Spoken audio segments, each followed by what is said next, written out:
नमस्कार जैन विद्यार्थी मित्र हो, एमपीएससीचं एक नवीन अपडेट आलेला आहे. ऑप्टिंग आउट हा जो पर्याय आहे तर आता हा बंद केलेला आहे. नेमकं आता ऑप्टिंग आउट म्हणजे काय, हे का बंद केलेलं आहे आणि जे 8 लाखाचं मध्यंतरी जी ऑडिओ क्लिप आली होती तर ती खरी होती का खोटी होती, खरी असेल खोटी असेल त्याच्याशी काही घेणं नाही, पण त्या ऑडिओ क्लिपच्या आधारे एमपीएससीमध्ये आमूलाग्र बदल झालेला आहे. काय बदल आहे आपण सविस्तर सगळं काही पाहून घेऊया. तत्पूर्वी आपली ही आरंभ बॅच आहे. आरंभ बॅच आपली ग्रुप बी आणि ग्रुप सी साठी अप्रतिम दर्जेदार अशी ही बॅच आहे. कन्सिडर करू शकता. बॅच आपली ॲप्लिकेशनला आहे. ॲप्लिकेशन डाउनलोड करा, लिंक दिलेली आहे. डेमो बघा, पटलंच तर लगेच जॉईन करू शकता, कन्सिडर करू शकता. नव्हतं पहा, आता हे 13 मेचं हे पत्रक आहे. आता या पत्रकामध्ये जाण्याच्या अगोदर काही टर्म्स आहेत, त्या जर समजल्या तर तुम्हाला हे पत्रक जे आहे तर ते समजेल आणि हे नेमकं ऑप्टिंग आउट कशामुळे बंद केलं ते देखील कळेल. सगळ्यात अगोदर आहे तात्पुरती यादी. तात्पुरती यादी, ठीक आहे. आता जे एमपीएससीतून परीक्षा पास झालेल्या असतात अशा विद्यार्थ्यांची आयोग काय करतं की एक तात्पुरती यादी लावतं. तात्पुरती यादी म्हणजे काय की बाबा तुम्हाला परीक्षेमध्ये मार्क्स चांगले पडलेले आहेत आणि आता ही तुमची यादी लावलेली आहे. ही तात्पुरती यादी याच्यासाठी की तात्पुरती यादीमध्ये जर तुमचे काही कागदपत्र बाकी असतील, रिझर्वेशन बाकी असतील, इतर तुमचे शैक्षणिक कागदपत्र, तुमचे जाती संवर्गाचे काही कागदपत्र याच्यामध्ये जर काही त्रुटी निघाली तर तुमचं सिलेक्शन कॅन्सल होऊ शकतं. याच्यासाठी ही तात्पुरती यादी असते, ठीक आहे. नंबर 2 ला येते अंतिम यादी, ठीक आहे. अंतिम यादी, अंतिम यादी.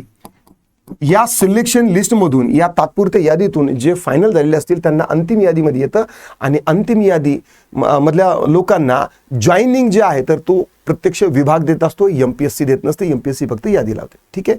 ह्या 2 गोष्टी कळाल्या. नंतर तिसरी गोष्ट यामध्ये आहे प्रतीक्षा यादी. प्रतीक्षा यादी, ठीक आहे. आता ही प्रतीक्षा यादी तात्पुरती यादीतील जे विद्यार्थी आहेत त्यांच्यामधील मुलांसाठी देखील असते आणि अंतिम यादीसाठी देखील असते. बाय द वे एमपीएससीची जी वेटिंग लिस्ट असते ती फक्त 1 वर्षासाठी असते. या 3 टर्म समजल्या. आता येऊया या पत्रकावरती.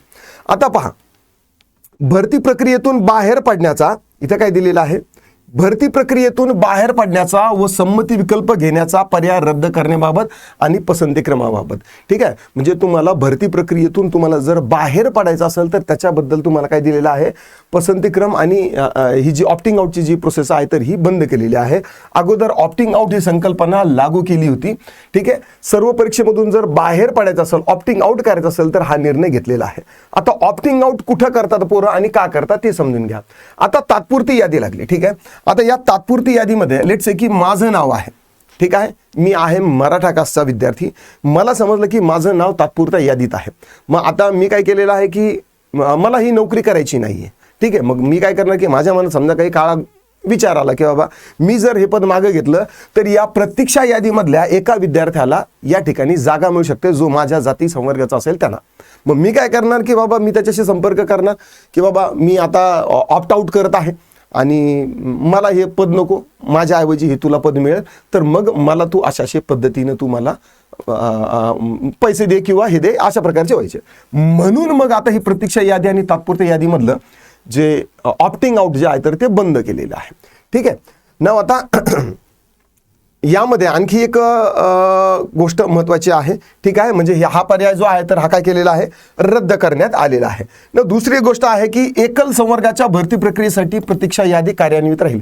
एकल संवर्ग म्हणजे काय की एमपीएससी मार्फत अशी एकच पद असेल, त्याची संख्या जास्त असेल तरी काही हरकत नाही, पण एकाच पदासाठी जर समजा भरती प्रक्रिया घेते असेल तर त्याच्यासाठी प्रतीक्षा यादी जी आहे तर ती कार्यान्वित राहील. म्हणजे तात्पुरती यादी आणि नंतर मग प्रतीक्षा यादी पण असणार आहे तात्पुरत्या यादीसाठी. पण बहुसंवर्गीय पदाच्या, बहुसंवर्गीय पद म्हणजे कोणते, आपले कंबाईनचे, ठीक आहे. कंबाईनचे PSI, STI, ASO हे जे पद आहेत तर या भरती प्रक्रियेसाठी प्रतीक्षा यादी राहणार नाही. म्हणजे कंबाईनसाठी प्रतीक्षा यादी असणार नाही. लेट्स से की मी STIचा पेपर दिला आणि मुख्य पण दिला आणि नंतर मग मला वाटलं की आता नाही, मला आता हे पद नकोय, मला काय करायचं आहे की मला PSIच्या पदासाठी जायचं, तर मी जाऊ शकतो का, नाही. तर त्यामुळे बहुसंवर्गीय भरती प्रक्रियेसाठी हे राहणार नाही. बहुसंवर्गीय भरतीत उमेदवार ज्या पदावर अगोदर नियुक्त झाला आहे, ठीक आहे, म्हणजे अगोदर ज्यांनी फॉर्म भरला, STIचाच फॉर्म भरला, तो STIच्याच प्रतीक्षा यादीसाठी किंवा तो STIच्याच पदासाठी तो पात्र राहू शकतो. त्याला ऑप्ट आउट करायचा असेल तर नंतर त्याचा विचार केला जाणार नाही, असा शिफारसी मध्ये त्याचा विचार केला जाणार नाही, असं हे पत्रक आहे. हे म्हणजे सिंपल जर सांगायचं असलं तर समजा आपण पिक्चरला गेलो, ठीक आहे, आता नवीन पिक्चर आहे, आज पहिला दिवस आहे, मग मी काय केलं की 10 सीट बुक करून ठेवले, ठीक आहे. 10 पैकी मग माझे मित्र, मला माहिती होतं की माझे मित्र 5 मित्र आहेत आणि 5 जे लोक आहेत तर त्यांचे मी एक्स्ट्रा करून ठेवले. मला माहिती का आता त्या सीटसाठी लोक बाहेर काय आहे की रांगा लावून आहे. मग मी जे 500 रुपयाचं तिकीट आहे, मग मी काय करणार, किंवा तुम्हाला तिकीट पाहिजे, माझ्याकडे 5 तिकीट आहे, तुम्ही काय करा, मला 1000 रुपये दिले तर मी तुम्हाला तिकीट देईल.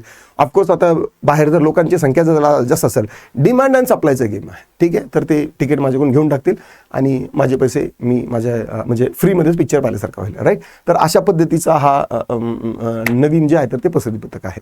आशा करतो तुम्हाला आजचा व्हिडिओ आवडला असेल तर लाईक करा, शेअर करा, कमेंटमध्ये तुमचे काही दिक्कत, डाऊट, क्वेरी, परेशान असतील ते नोंदवू शकता. आता पुरतं एवढं, थांबतो, पुन्हा भेटूया. राम राम.